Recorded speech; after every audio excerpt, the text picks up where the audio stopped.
Hey, welcome back to the show, everybody. We have got with us Samuel Chong. He is he he has a BA from Berkeley in economics. He's got a MA in financial analysis. I think it's Universidad Carlos de Madrid. I think I got that correct. He currently is in California, right in LA, and he's joined us to talk about a book that he came across, and it was called the Thiaoouba Prophecy, The Abduction to the Ninth Planet. And this was written by Michel Demarque. And what he did is he ended up, getting to know Michel, so that way he could translate this book into Chinese to get it into the Chinese market.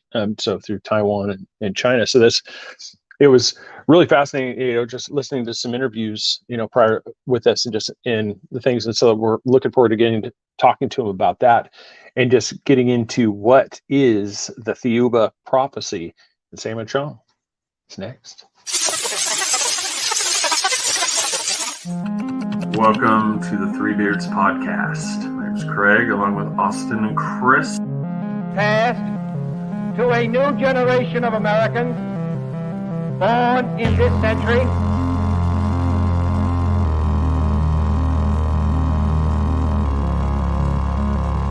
Let me out.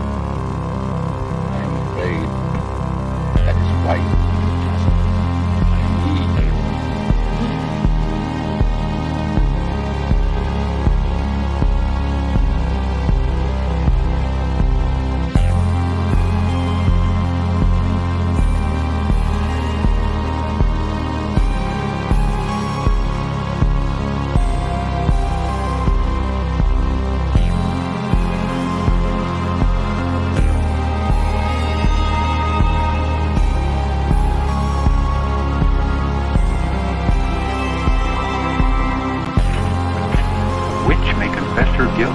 Then live to send the innocent to their death?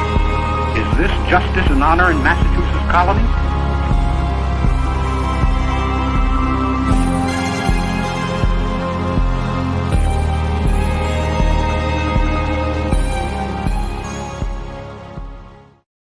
All right. And I am the only beard that's going to be on here, but we still found one that's still slightly follically challenged, but he still likes to come on and take the abuse anyway. Mark Eddy, how are you, sir? Doing fine. How are you, Craig? Getting Good. ready for Thanksgiving? Host and an on-air personality of Nightlight, with Barbara DeLong, and so he, a lot of shows. So this is one I believe you've had our guest tonight on the show, right? Or he's coming. He's coming. He's coming. Yeah. So this is show prep for my show. Hey, right. So all right. So let's bring him back from our plush green room in the back of the internet. Samuel Chong, how are you, sir? I'm very good. Thanks for having me here. Hey, most welcome. Appreciate it. And, thanks again for sending the PDF to us so that way I could read it. I'm not gonna lie, I had never heard this story before until Mark had brought up to me and I got the PDF. So it was one we had Jack Churchward on to talk about the continent of Mu and stuff. So I have some knowledge of Lemuria and the continent of Mu, and so when we talked about this, I like how I've just looked at the closed captions and it keeps spelling it MOO instead of MU. So it's not that's not the continent of the cows. It's the continent of lost civilization, Mu.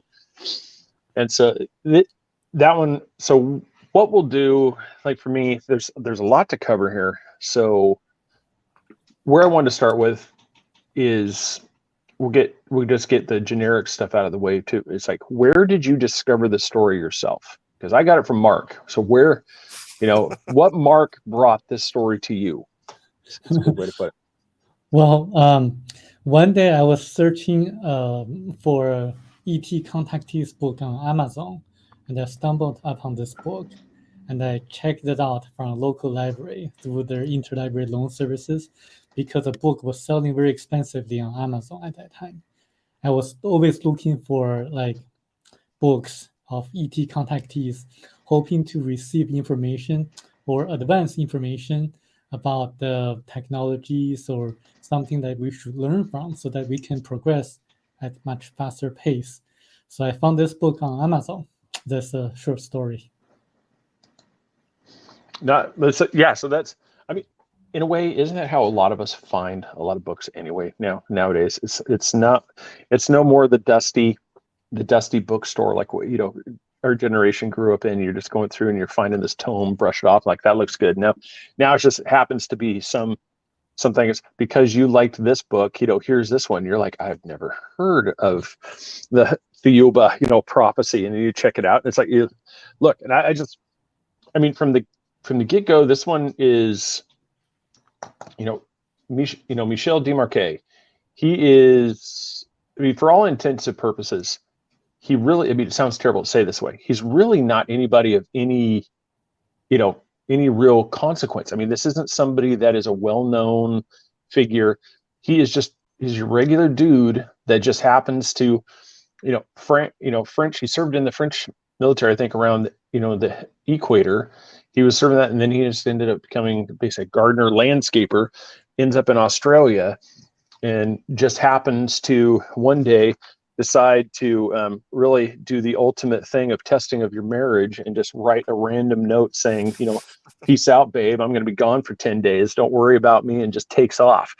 And that's, so I mean, I don't know if that's what led to the single life in Vietnam, possibly. I don't know, but it was what, but for me, that was a story, and that's kind of where I'll have you kind of take it from there. So he writes this note, not sure what's going on. He leaves, and this is when he is met with I want to say, is it Thiaoouba? Tao. So yes. I knew I was going to botch one of them. So that's where he was. That's where he was met with him, and then from there he's taken to their craft, their ship, and that's where this adventure takes off. And then that's where we come. Like I said, I'll have you kind of just give people the brief overview from that point.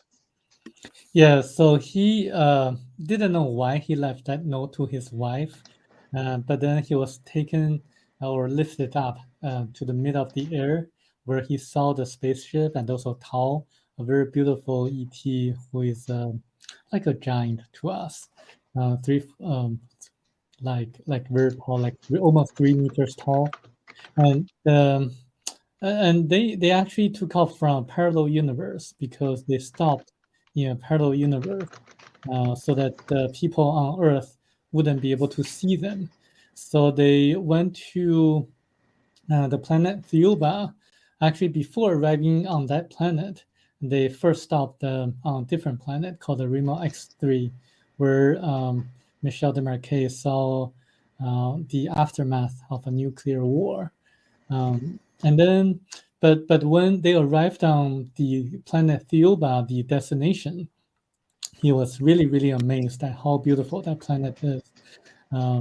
It's very colorful. It's like a planet that has a golden mist. So that's why he also wanted to title the book "The Golden Planet," and there he learned a lot of things that he didn't know about. Actually, this book answers almost all the questions that I had about the paranormal, such as what are the ghosts, and also how the Great Pyramid of Egypt was built, what really happens in the Bermuda Triangle. What about that one right there? Like I said, since you just said it, I'll go there, because there are theories, there are ways the pyramids were constructed. I mean, that's for days. I mean, there's books and books off this one. This one, in his book, he specifically breaks it down that they said that it had multiple uses. One was a communication device. This was that communication. So this would be kind of an answer of like, why is there pyramids on Mars? Why is there pyramids, all over the Earth? What?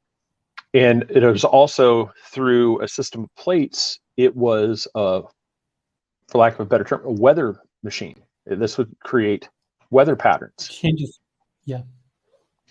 And that was something like I don't know if I'd ever, until just reading that, it's like if I'd ever really heard many people that had said about being a weather device. And I mean, do you think, like, when it comes to weather device, do you think he was more referring to, or was he told more like in like a terraforming type device, or was this just one simply like if you go through a drought period, you could turn it on to create rain? Or was this one more, we need this to be not arid, we need to actually terraform this into a lush area where we can actually grow crops and sustain life?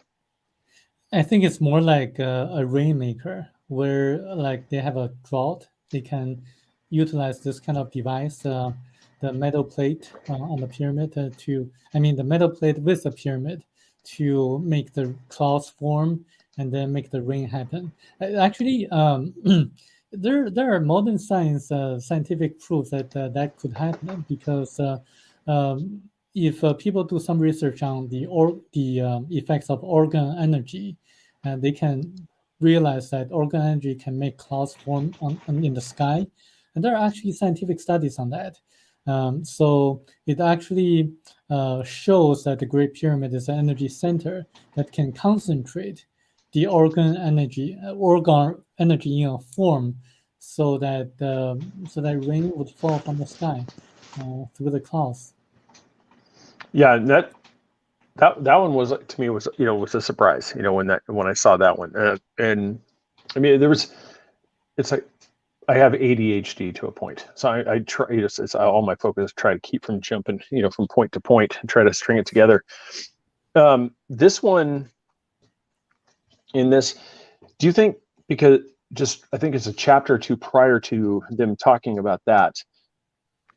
I don't want to jump ahead too much, because they talked about the planet. I think is it Baccaratini? Baccaratini, yes. Yeah, in the constellation Centaur.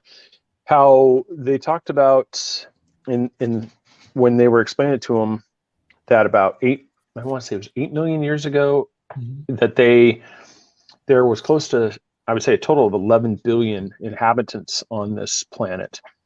And the one that was just a little caveat, the thing that was weird to me is how they weren't named like an actual race. They were just referred to as the black race and the yellow race. To me, that was kind of weird. It's like it figured that they would have something like these are the names, but it wasn't really talked about so much in the book that I remember seeing. But is this possibly where the origin story of the Aboriginal tribes of Australia came from? That it was possibly this group that came to Earth? Yes, exactly. The Aboriginals of the Australia continent, they actually originally came from the planet Baccaratini. So they were the original black people that came to Earth. And the yellow people, on the other hand, went to Myanmar. So they were actually the ancestors of the Asian people, the yellow people on Earth today. So it's a very interesting story, because I just feel that there's a lot more to the ancient Chinese history than what we now realize, because and Harlan, you're jumping ahead. The white ones, they show up at a later time too. So yeah, no, there's a multiple, because it was just something like the inference through some of the other stuff. Where do you think this? Because a lot of this seems to overlap with like the Anunnaki story in Mesopotamia. There really seems to be along the same lines, because in his book, he talks about the Sodom and Gomorrah incident, where the Thiaoubans were involved in the destruction, and there's also the camp too that's through the Anunnaki, that this was that the destruction came from a battle between the Anunnaki. And so do you think this is basically a telling of the same account, or do you think this is something where it just happens to be a coincidence? I mean, it's almost similar to the exact way that they talked, and they just in the destruction, because it sounds like a nuclear attack. Yeah, I think I don't know much about the Anunnaki story, but I think it explains a lot of things in the ancient scriptures about the two cities, Sodom and Gomorrah. I actually did some research on the two cities by reading the Jewish scriptures. They say that actually the people of the two cities were destroyed not only because of sodomy, but also because they did a lot of other terrible things, such as punishing the people who did good things to the poor, and also punishing people who visit their country, their two cities, by having to cut their limbs if they're too tall or too heavy. So they did so many terrible things. So that's why they were destroyed, because to the Theobans, they were setting a very bad example to the people who were in contact with them. So that's the story according to this book, Thiaoouba Prophecy. And I think it's it just makes a lot of sense to me that the two cities had to be destroyed, because there were just no good people in the two cities, except Mark, jump in anytime too. But it's like for me, I'm gonna get it back to where, my ADD squirrel mind, get it focused here on the back to. So now he has been taken onto the ship, and now they're in transit. So now we're going to the planet, the Golden Planet. So when you were, when you've met with him, when you asked him, what was his thought process about, because most people, and just if you sit back and think, it's like, what would you think if all of a sudden you're on a craft and now you were traveling to this, faraway place? It's like, what was his thoughts as he was boarding that craft? He thought he was dreaming. He was having a dream, and he kept asking himself, it was like a dream. He just didn't believe himself at all, for having such a exceptional and also unique experience. And he had to be constantly reminded by the ETs that it was not a dream. It's really happening for real. So they had to really do a lot of things to make sure that he had to realize that it was not a dream at all. That, and it's one. I talked to Mark prior to the show earlier today, and I was asking, what are your thoughts on the similarities between Serpo? Because you got, because I don't know if anybody's asked you that before. It just, Project Serpo here. So here you have this thing. Has there been other people like this to where or was it basically, so far it just seems to have been Michel Demarque that was been the one that was taken, or have they actually brought more people from the planet back and forth? Is this kind of an intergalactic foreign exchange student program, basically, but is there more than just him so far? Yes, I actually know this answer. According to Michel Demarque, Enoch, the Enoch, the character in the Bible, was also taken to the planet Thiaoouba, and then that's why he went with God according to the Bible or the ancient scriptures. God in the Bible was actually Jehovah. Jehovah is pronounced very similar to Thiaoouba, which is Thiaoouba. So there's a connection between the word Thiaoouba and Jehovah. So you see a lot of stories in the Bible can actually be explained by the people from Thiaoouba. And to your second question about the planet Serpo, I think there are other planets in which there are lives on other planets, and people visited there. That could happen. What makes me so focused on this book is that the information in this book explains a lot of the things, a lot of the mysteries that I've been wondering about in the past, and also it gives a solution to the current world problems if you really read into the book. So this is like the encyclopedia that uncovers all the things you need to know or you want to know. So this is something very unique, at least to me personally. Oh yeah, well that's exactly it, because it's in, several passages of here, and especially like the one I just talked about, the planet Baccaratini, you know, they describe to Michelle how nuclear war is not just a Earth concept. This is almost like a universal throughout the universe, because it seems like a lot of these cultures, this is almost like the evolutionary process. Yeah. In that it's just because they, unless, correct me if I'm wrong, but I thought that's where a lot of their race was wiped out, was through like this nuclear war. And that's where, if I remember when they were in the transit too, isn't that where they encountered that insectoid, that mutation that they had to wipe it out because it was going after that native, more of the primitive natives that were there, and they had to step in and stop them. It was basically, I mean, all jokes aside, I mean, it basically describes like a space cockroach.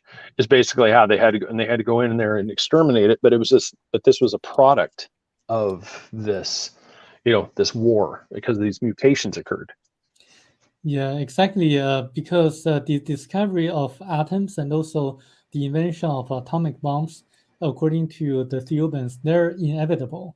So it's actually a natural evolutionary process.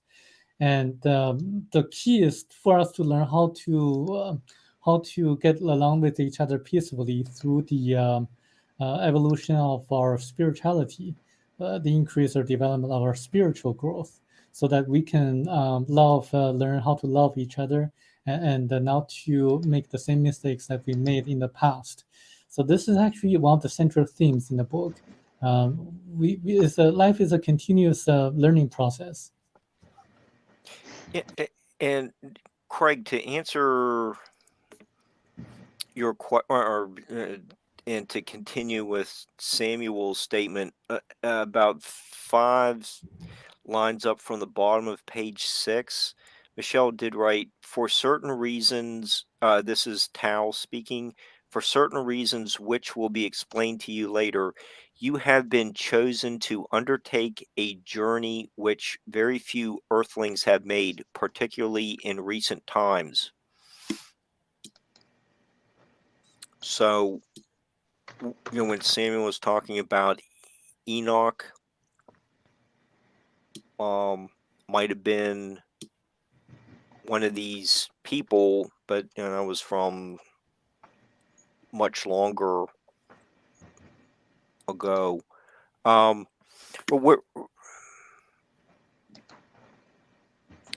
Samuel, one of the captivating aspects of what you did with Michelle's book and what he wrote about was it was originally published in 1987, and that was long before a lot of these abduction books were published. I think this is it's really compelling reading if you like this topic, and you can see where so many other books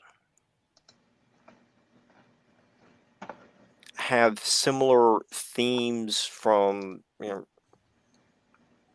almost 40 years ago when Michelle first wrote this book. I don't know if it was how widely read it was at the time when it first came out, but so many later authors wrote very similar material.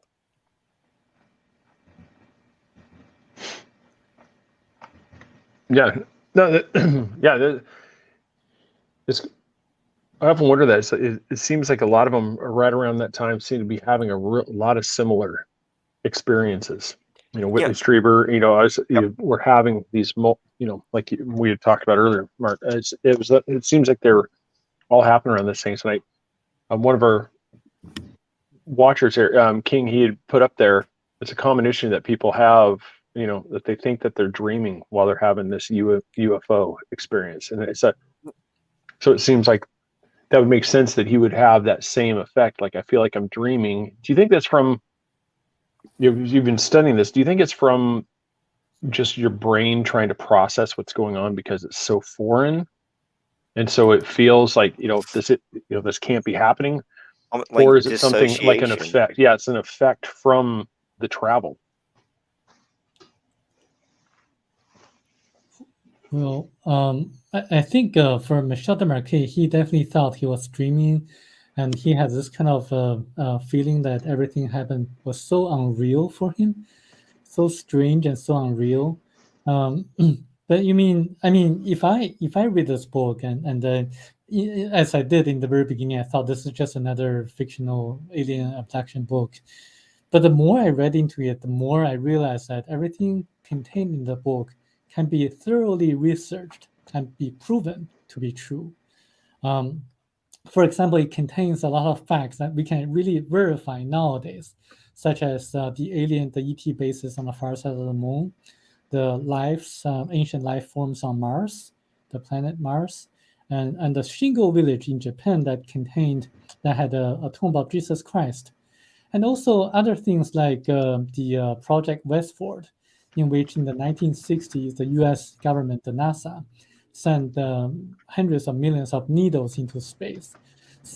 And also including during World War II, how Germany was also developing the atomic bomb, but failed. They developed much later. They failed for some reasons, strange reasons.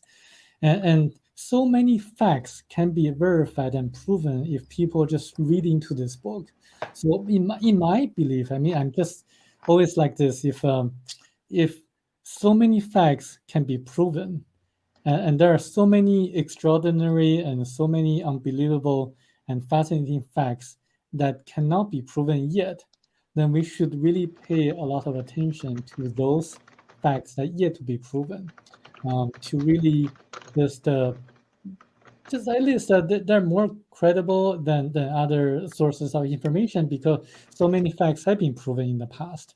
So this is a kind of my feeling towards reading this book. One thing is that in this book, it says that our moon is actually moving closer to Earth every year. It's contradictory to the conventional scientific community's belief that the moon is actually moving farther away from us by 3 or 4 centimeters each year.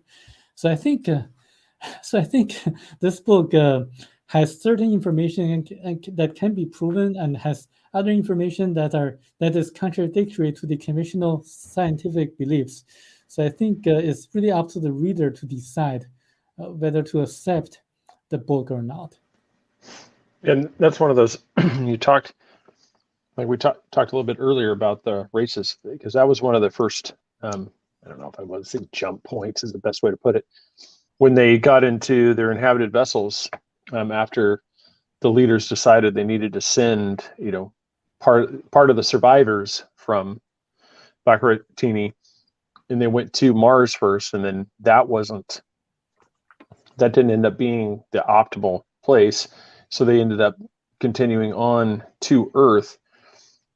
Now, this is there's a little deviation from the book, but do you think this is where it comes, because there's been that long-standing thing that there was something that happened between Mars and Earth, that there was almost like a battle between the two? And do you think this was a continuation of those two races' differences, or do you think this was something, another spacefaring that it was an encounter?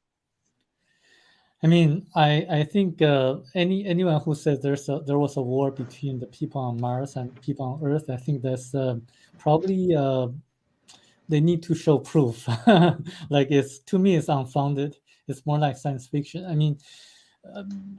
Like, there were life forms or people on Mars before. That's about 200 or 1,000 years ago, and I think according to this one, and it says that the people on Mars were very spiritual, and they didn't have a lot of natural resources, and because the core of Mars was cooling down, and it really couldn't sustain life for much longer. So that's why the people from Arima X3, the other planet, decided not to relocate to Mars, but instead to look further. And then they found Earth and decided to relocate or migrate to Earth. And I think this is very interesting because I did some research. The planet Mars actually is a planet that has cooled down from the core. So when a planet has its core cooled down, it doesn't capture the atmosphere anymore because there's just no electromagnetic force that can capture the oxygen or the air that's needed for life forms. So it makes me think that whether Elon Musk's efforts of moving people to Mars is a worthwhile effort. So I'm just saying that there are a lot of things, interesting facts or descriptions in the book that can be. If you want, if like I said, it's definitely a deviation from the book. If you want my real, what I really think is the ultimate goal, there is a lot of wealth in that asteroid belt, and you need a jump point. You can't. There's no logistical way to go from Earth to the asteroid belt and bring it back. There's just that's like, for lack of better terms, astronomical process. To do that, where it's going to be so much easier if you create a mining type operation off Mars, then you could easily go capture these and basically almost create a mining process and be able to ship the ore back and forth. Craig, when Frank Jacob was a guest, he covered similar material. Mm-hmm.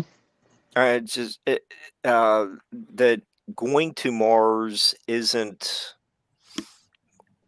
it is a misnomer. It's actually returning to Mars, and here we are back to the publication of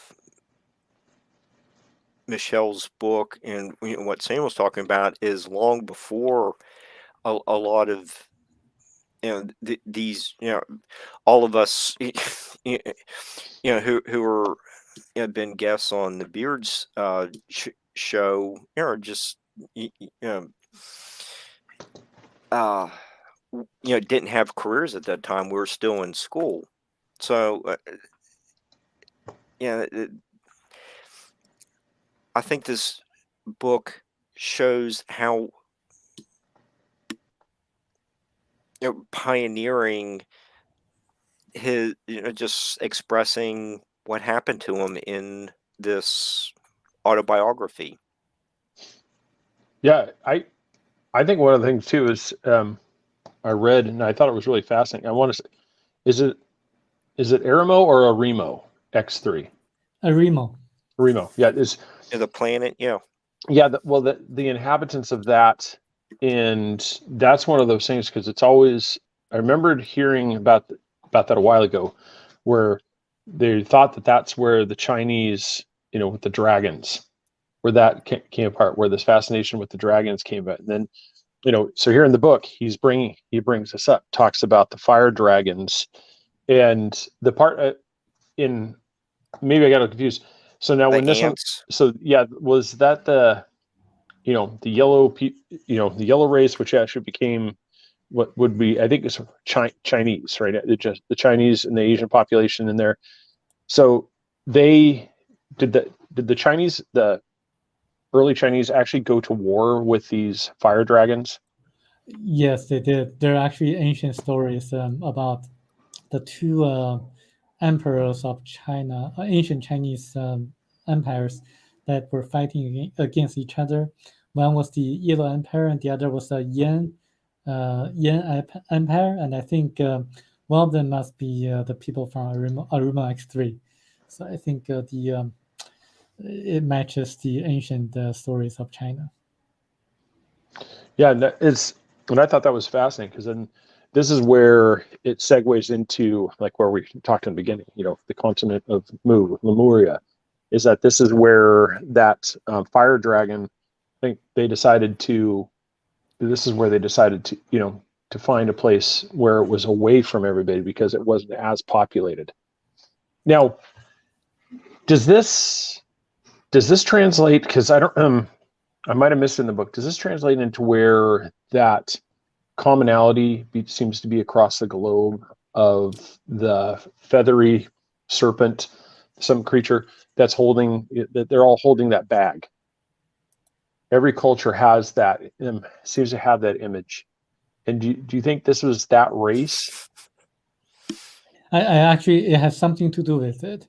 Actually, Wow. yeah, before the continent sunk, the Lemurians actually went to different places and colonized and helped to direct certain things in other cultures.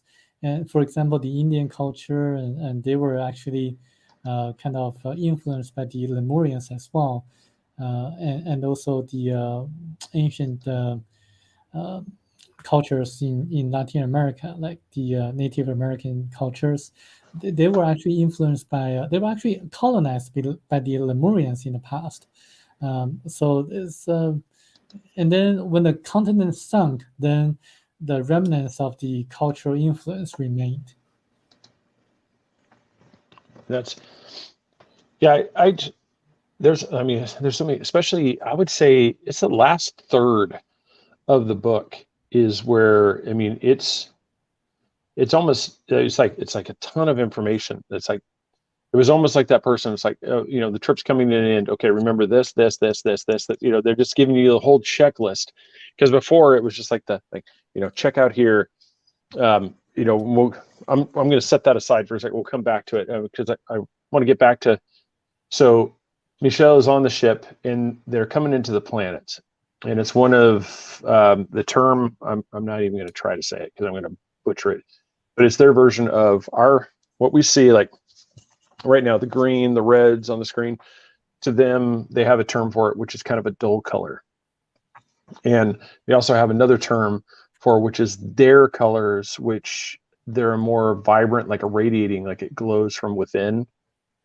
And so and so he had to wear basically special, almost, I don't know, was it glasses? It was basically he had to wear a special mask in order for it to basically not overload the brain, trying to process what he saw. Yeah, there's a lot of use of colors and the like disinfectant colors towards the as the abduction started. Yeah, that color technology in play as well to what you're referencing, Craig. Yeah, it could be. I'm just, like I said, I'm trying to keep myself from being too distracted, jumping all over the place because there's so much stuff to cover. Yeah. That's a fascinating fantasy sci-fi autobiography. So everything all rolled in one. Did they describe why the egg shape ever for their? Did they ever describe like why that construct? Because most cultures, they have some significance for their architecture. Was it, and I'm just trying to think back to the reading. Did they ever say was it due to environmental conditions? Was it something? Is that why it was the egg shaped, or was it just, kind of like the typical thing back in the 60s, 70s, and 80s, to where most people, space technology, everything was sleek. You had that type of design. So that you're referring to the Dokos, which is a place where they lived on the planet. Yes. So it's actually a natural shape of energy emitted from the core. Remember that in the book it talks about they're trying to imitate nature in the sense that that's right. Human bodies have a certain kind of energy that emits our body. So we have our astral body, we have our physical. We have different kinds of bodies, and one of the forces of one of the bodies that we have is used to build or to form the residence that they were living in on the planet. So that's actually a natural shape of that kind of energy emitted from the core, so that people can look, can see the outside from inside, but not the other way around.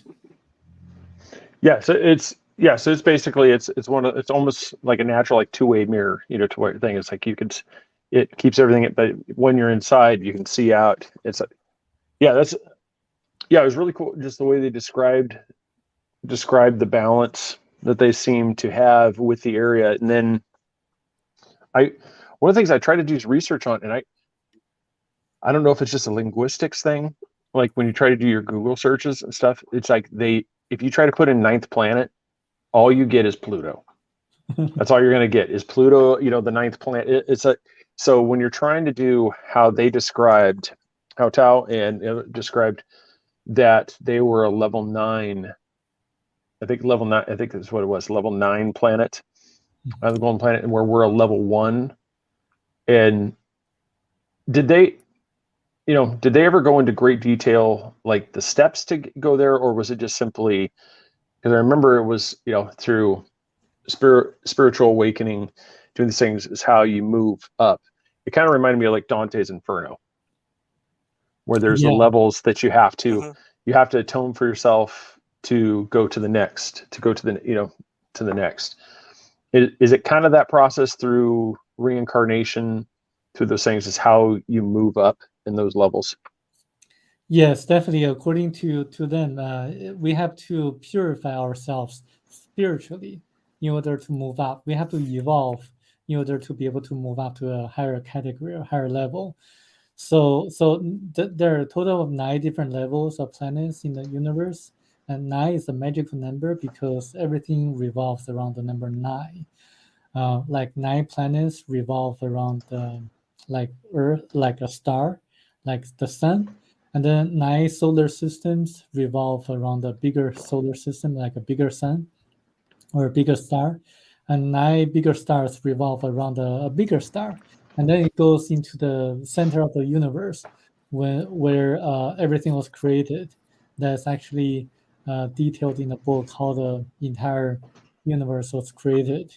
So the number 9 is actually a very interesting number in Chinese culture too, because we say 9 goes into the source. So it's fascinating that this book also makes a lot of reference about the number 81%, and also the number 19%. So 81% of the electrons remain in our astral body after we die, and the other 19% float in the universe that become ghosts. So this 81% and 19% appeared like a lot of times in the book. That makes me think that if we always say there's a rule called 80 or 20% rule, I wonder if there's the 80-20 rule. Yep. Yeah. I wonder if that's, to be more exact, 81%, 19% rule. So I always wonder about that. Well, that actually could be. I mean, because it's which in a way, I mean, it wouldn't really be that really at off, because anybody that doesn't know the 80-20 rule it's pretty much just anything. It's like if you take 20% of the workers do 80% of the work, whereas and 80, and it seems to be like a universal concept, this 80-20 rule. And so that would make sense, especially if 9 times 9, 81. You've got that 81 and 19. That would definitely for me just makes sense. I mean, because it was just something like I tried to do the research for that part, and I'm telling you, I mean, I tried different variations, but all I could get was the planet Pluto, and that was it. I was trying to find more. So pretty much, unless somebody knows, got some of the stuff. I mean, Michel Demarquet, book, and yours is one of the ways, definitely, to get that information through reading this too. And on that thing with the book, you talked in a couple of your interviews and all this stuff about, a little bit of the challenges that when it came to doing the Chinese translation. One, that original publisher, backed out from fear from, which it's not a big surprise from the Chinese government. I mean, they correct it. And so in this one, did you have a lot of difficulty from the Chinese government on, did you have to try to convince them that some of this stuff was okay, or were they pretty much just it after they looked it over, they're like, this is fine, you can publish it? Well, the publisher in China had a lot of self-censorship. They removed some of the sensitive sentences that from the original manuscript, which some of them talk about communism and some of them talk about China, but the book was actually published in China as a science fiction, but a lot of people believe everything written in the book. So I think this is a very good sign that people in China, I mean, at least some of them, are more in tuned into this kind of knowledge, and it's actually a bestseller in China and Taiwan, both countries. So do you have Wow. two versions? And basically the Taiwanese one is complete, Yeah. and then the one in mainland China is the one that's, we're going to just describe it that way because we don't want to get in any match in between, with Taiwan and China. So we'll just leave it at that. But Yeah. but the Taiwanese version is more complete. Yeah, the Taiwanese version is more complete. It's in traditional Chinese. Is actually sold to Hong Kong, Taiwan, and also in the U.S. And a lot of Chinese readers from mainland China also wanted to buy the Taiwanese version of the book in order to read a more complete version of what Michel Desmarquet had to say. So they had to actually find means to purchase the books from Taiwan. You almost have to smuggle Yes. smuggle the actual copy out there, just, oh my God. No, it's what I, it's not a complicated read at all. I mean, it's actually, when it comes to stories, I mean, it's a really easy story to read. I mean, there's not one of these things where just, because you'll get some where it's almost like you're reading a college textbook and you're sitting there. It's like you're trying to, there's just too much, just, data points and stuff, where this one really wasn't mean. It reads like a science fiction story in the fact that it has a point. I mean, you could break it down to the synopsis. Man gets picked up, gets transported to the Golden Planet, spends time on there, learns about their ways, comes back, and then is told, you must, write the story, and get it out there. And that's basically the easiest way to just quickly sum it up. But because of the limitations, because I don't know, would it be our vibration that limits us to this plane, to this planet? Is that what it is? Is that because I know he can only stay there for 9 days, because basically it has almost like a toxic effect if you There we stayed are back to the at number that. 9. Yeah, well, that's kind of that same thing. It was like after 9 days, it's like he had to come back. Yeah, I suspect it's a vibrational thing, because he was able to survive 9 days on the planet because he already had 80 past lives on Earth or maybe other planets. So he reincarnated like 81 lives already. So that's why he's able to sustain himself and be alive for 9 days. If some other people who only had maybe 20 past lifetimes, they probably could only stay there for maybe 2 days or so. So it's more like I think you're right, it's a vibrational thing. And then we're getting, when they're laying in the things, it's like, I can't find my notes where I wrote it. There was the four, it was almost like the 4 commandments. I know one of them was, basically avoid journalists. Politicians. You'll have to help me. It's like, I'm trying to find it right now as we were talking. I can't find my note where I wrote it down, but there was the first 3. It was one, it's like avoiding greed, politicians, media, and drugs. Yes. Yeah. The 4 dangers on Earth. The first being money. The second, politicians. The third, journalists and drugs. He meant hallucinogenic drugs. And the fourth one is religion. Yeah. I was wondering when they got into like the hallucinogenic drugs, I've often wondered if this is like where it's in the Bible and it's other stuff. Is it basically you got to avoid this because this isn't meant for you type things? Because I feel like there's some of those ones where it's basically it's not so much that they're telling you can't do it, it's you're not ready for it.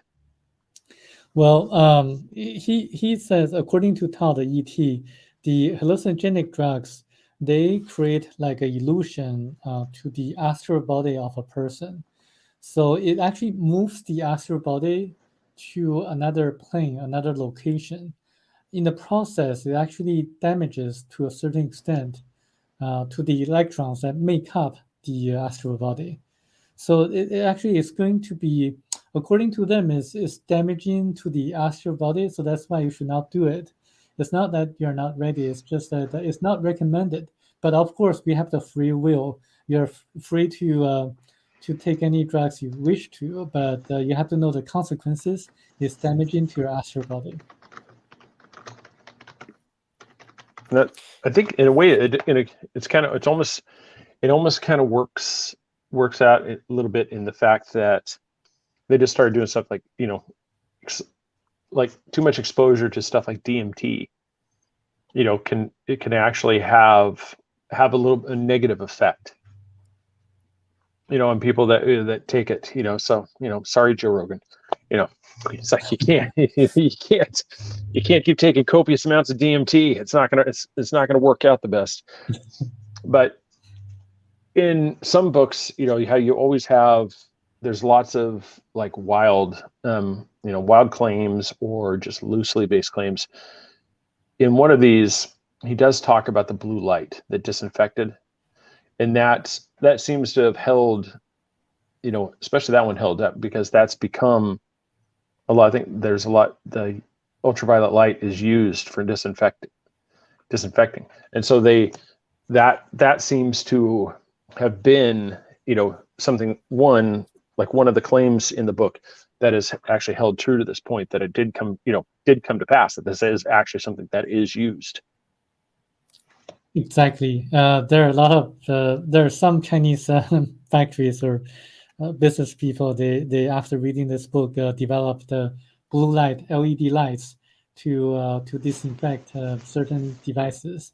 They also try to have the blue light shone on people's skins in order to make the skins better and to disinfect the skin and to make some of the skin issues disappear.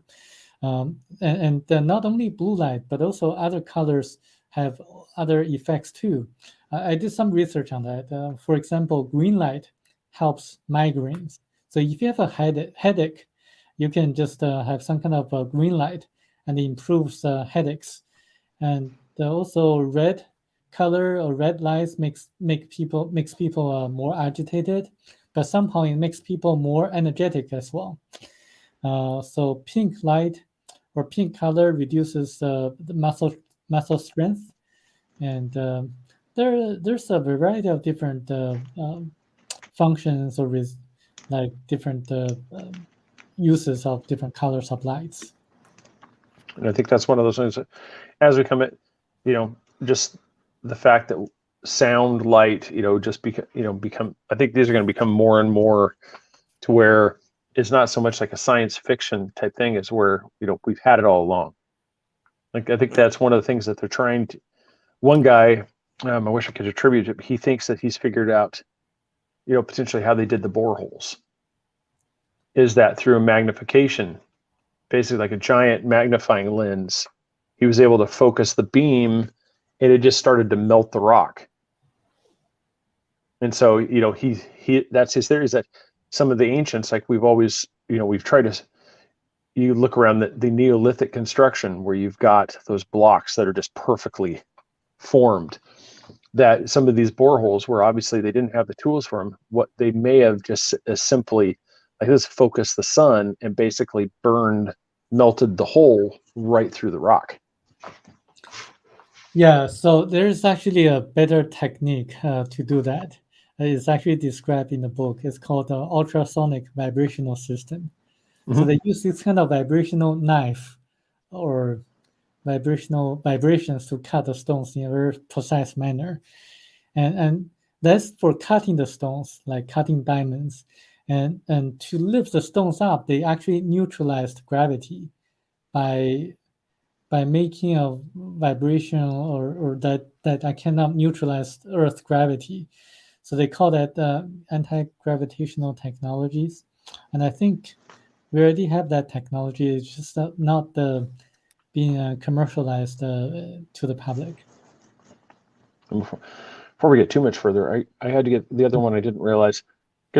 It's just being raised, with the Christian faith and everything. Is you always raise, Adam was the first human. Then came Eve, and I read the book, and then here it is Robanan, Yes. and his two wives, Lavia and I think it's Dina, or I want to say it's Dina. Yes. That they were actually the first, these three, and that this is where the Jewish race was brought forth, was from these original three, and then came Adam and Eve, doing their thing, playing around with the serpent, So it's was this all, because I'm trying to remember the thing. Was this around the same thing like the Garden of Eden as well, or was this like in another location? I think the story of the Hebrews is definitely going to cause a lot of Oh yeah. yeah. I know, but the thing is that like Jewish people, the Hebrews actually came to Earth about 11,000 years ago, and the story about Adam and Eve is actually from some of the folklores that maybe the scribes miswrote or mistranslated certain things, but the story about the apple, and I think that's actually one of the stories grafted from the ancient history of the Lemuria, because on the continent of Lemuria, there was a fruit in the past that has become distinct nowadays. Is that once you've eaten the fruit, you have you strengthen your mental capacities in the sense that you can solve problems that you're not able to solve before. So this is kind of most likely like mental strength fruit that people ate at that time. So I think that could have been, but that's kind of not allowed by the king of Lemuria. It's prohibited by the king of Lemuria to have the common people grown this kind of fruit. So I think that might have been the story where the forbidden fruit came from. But Samuel, this book is like a sci-fi version of Genesis, or a lot of the creation stories you find in all kinds of across all the continents and a number of different cultures. To get Yes. how all this group of people ended up here, and Australia and Burma, and this book covers Yes. all these background stories.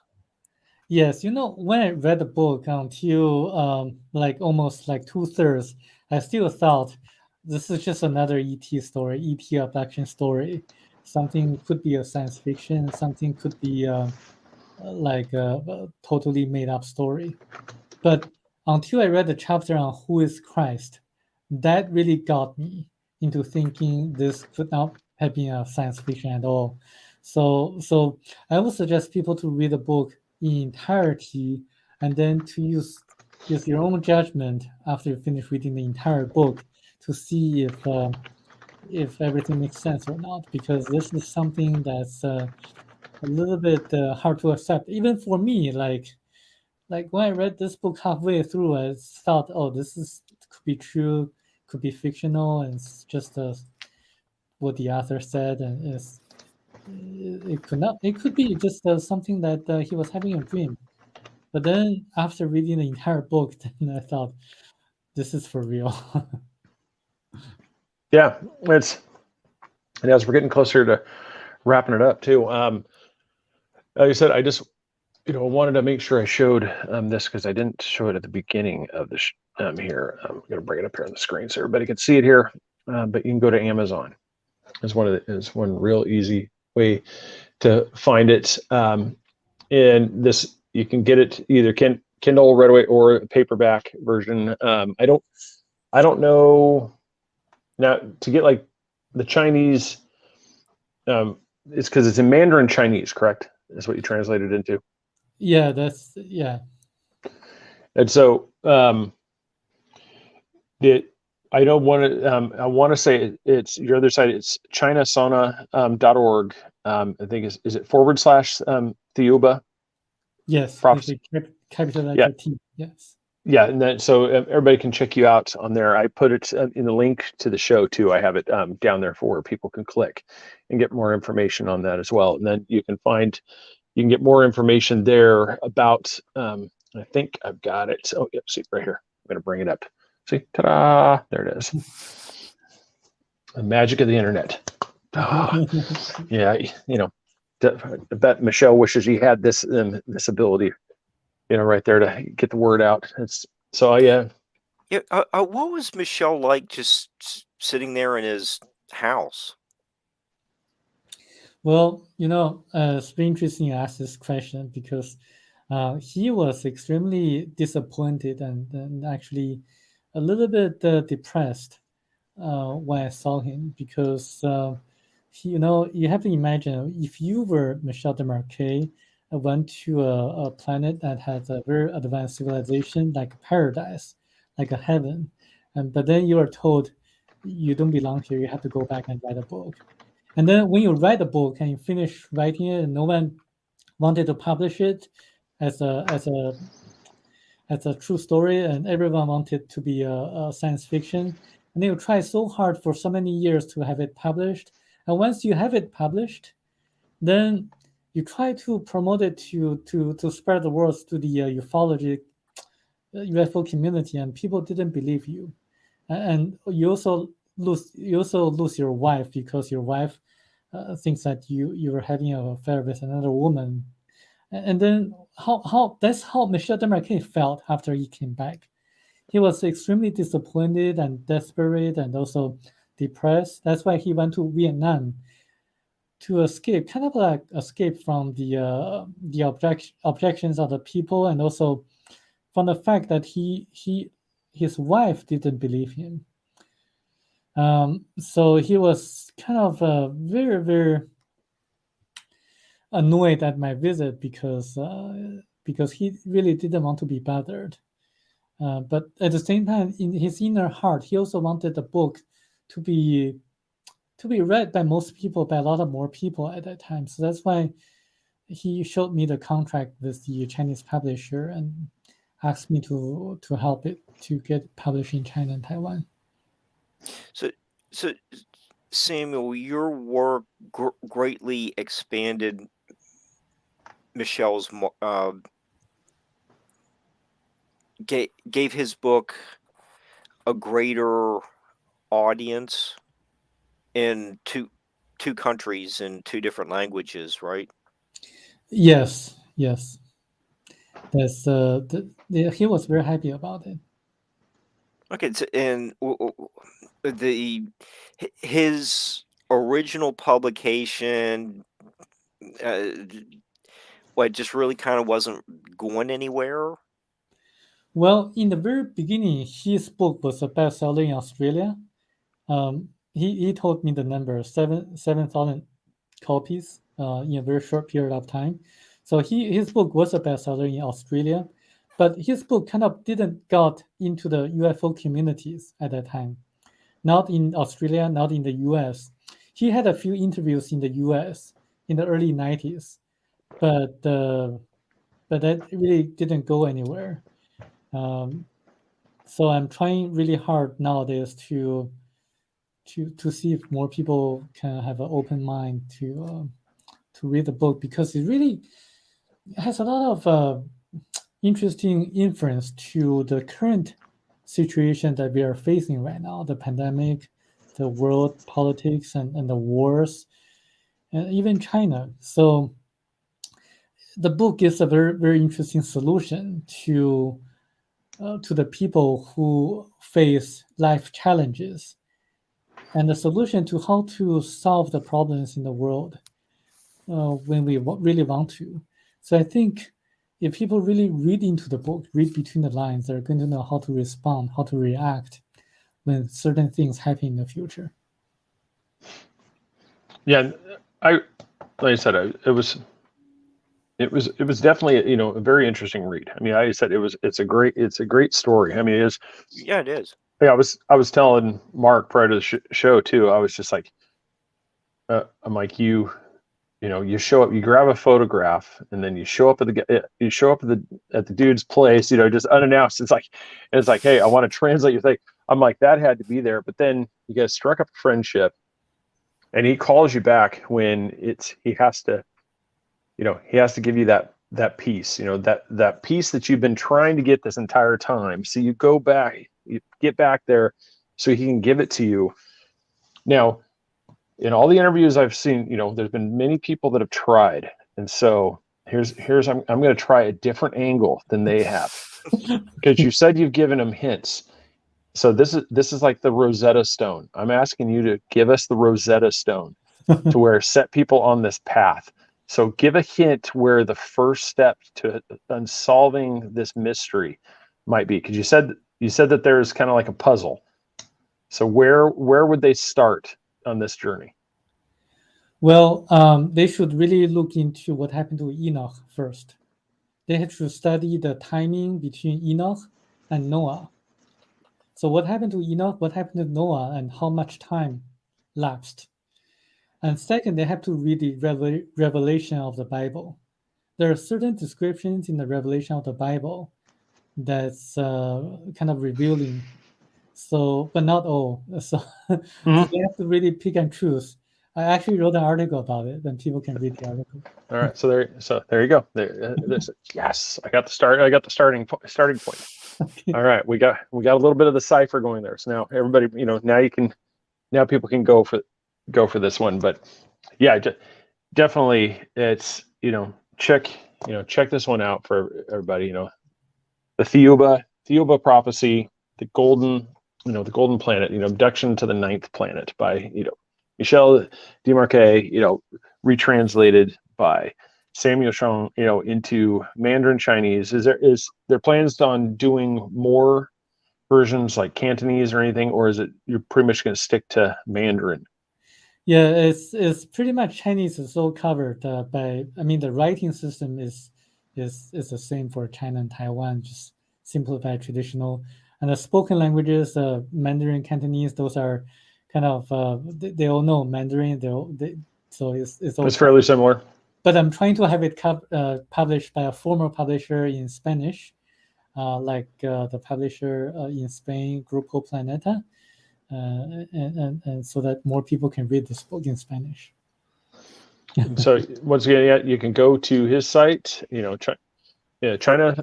ChinaSona, .org, and / Thiaoouba, and you can also, like I said, go to Amazon. You can find it there. You can download it. You can also find several other shows where you can get more information, like he's done interviews with here, or you can just watch this one over and over and over again. I won't stop you. So, but Sam, I really appreciate you coming on, man. I really do. Thank you very much. Good luck. Good luck surviving over there in California. Oh, I don't know how you do it. I'm strong. Oh my God! I just besides the amazing food that's down there in Southern California, we go to visit. I'm like, used to live in Oregon, and taking trips down there to go see Disneyland and stuff like that. It was chaotic going through that whole I-5 right through LA, coming out of the Grapevine. I'm like, I don't know how anybody wants to live here. This is just nuts. And it's just, yeah, so what did I do? I moved to the Orlando area. It's just as crazy. It's like, so apparently I didn't learn my lesson. Are you also fluent in Spanish? Yeah, I can speak Spanish. Yeah, daily conversations are fine with. Okay. Yeah, appreciate, and like I said, everybody tuning in. But like I said, everybody go support him. Like I said, check out the book. It's fantastic. I mean, we just in an hour, it's really hard to cover a lot of it. I mean, it's just you'll get more detail. It's not super long either. If I remember, it's like 169, 170 pages. It's not that long. Yeah. It is a really interesting book. It's a number of different genres all rolled into one. Yeah, it's so like I said, everybody, thanks again. Really appreciate it. You know, like I said, we're gonna be we're working on the next show for next week. We're not sure. We might have one in the works. We don't know. We're waiting on response. So it's like you said, yeah, we'll get there. But everybody, please go support him. I said, check him out there. Purchase that book and let him know. You know, leave a review for him to learn how it is. I'm going to take care of that because, like I said, same thing. I got a fault. It's not that Michelle is going to be able to, notice that I just followed him on Amazon. So it's now. Can you add your name to that too now? To the author page, since you were me. No, actually, I think I'll see what Peter says about it. but actually, yeah, I just want to add one more sentence. Is that reading this book is the best investment ever made in my entire life, because it helps me so much on how to respond to life challenges. Yeah, and that's a perfect way to end. I mean, Thanks again, man. I really appreciate it. I said best of luck, with getting the Spanish translation and getting that out. Yeah. Thank you. Hey, you're welcome. And everybody, I said thanks again for watching. Really appreciate it. Check us out on social media. You can see we have everything: TikTok, Instagram. We got a couple of shows there, Twitter. It's one of those. Everybody seems to think Twitter is going away. It's fine. Just go there. It's not, you can tweet away. Nothing's happening. I've been tweeting with people all the time. There's no disruption whatsoever. Just go in there, enjoy that. Check everybody out. YouTube, obviously. Facebook, obviously, you're here. Like, subscribe. You guys can click the subscription. That really helps the channel. Thank you to M.A., Alan, to Harolyn for the stars. That really helps us out as well. Really appreciate that. Everybody can go to redbubble.com/3beards podcast, or go to 3beardspodcast.com and you can check out the merchandise there. And go see Mark Eddy on, well, you actually can't see him. You can go listen to him on Nightlight. It's one of those, if you try to see him, it's going to just be nothing but a picture of Nightlight. Yep. So you'll just have to take BarbaraDeLong.com. Yeah, take a quick screenshot and then you can paste that on your screen. So that way you can see Mark's face, as so now you'll have Sam and Mark. So when they're on the show on Nightlight, then you can actually see what they look like. So do that, but definitely listen. Mark will be posting about that as it comes up. So that's going to be on Tuesday nights is usually when those shows are. So check that out. And I don't know if you saw in the comments, somebody was saying that my beard was balanced this evening. And I said it's probably a combination of the popcorn shrimp grease, from eating popcorn shrimp prior to coming on the show is probably what's really worked. So I'm going to have to scrub that out. It'll get nasty. But that's hopefully we get some beard products in the works to work on this. So we'll get Mark there eventually. I think peppermint oil works.